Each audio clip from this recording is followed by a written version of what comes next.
మంగళ మంగళ మంగళమో మంగళ బెంగళమో అమ్మా. Sorry sir. ఏంటే సారీ, ఆఫీస్ 9 గంటలకైతే 11 గంటలకు ఊపుకుంటూ వస్తున్నావు.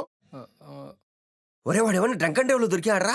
ఏకి పడేస్తాడు. ఆఫీస్ అన్న కొంచెం లేట్గా వచ్చారు కదా బాయ్. పాపం రా వాడు, నువ్వు దొరకాల్సింది. నీ దిన భోజనం పెడుతులేవాడు. నీ డాష్ బోర్డ్ మొత్తం చూశాను. ఆ, పని ఎంత పెండింగ్ ఉంది? పని చేయడం చేత కాదు. Sorry sir. ఇంకోసారి నా కళ్ళ ముందు కనబడకు బిలే. మ్. నెక్స్ట్ టైం ఎవరైనా ఇలా లేట్గా వచ్చారంటే నాకు అర్జెంట్గా చెప్పాలి, తప్పకోండి. లేకపోతే నిన్ను పీకేస్తా. వీడెవడు?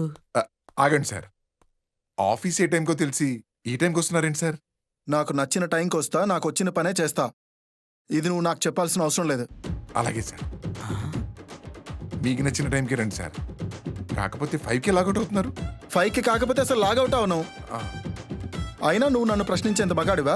అయ్యో అలాంటిది ఏం లేదు సార్. బాలయ్య బాబు సినిమా చూసినాడంటవా? ఈ రేంజ్ లో అడుగుతాడు. సార్ వర్క్ అప్డేట్ చేస్తున్నా. ఆ.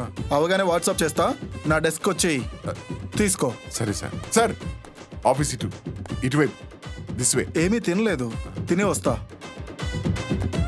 వస్తున్నాడు.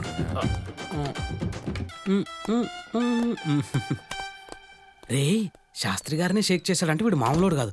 అయినా వీడికి అంత ధైర్యం ఎక్కడి నుంచి వచ్చింది?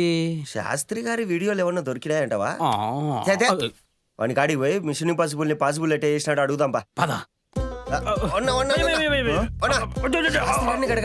ఎవరు నువ్వు? కొంపతీసి వాళ్ళ చుట్టాల బయట కాదు కదా.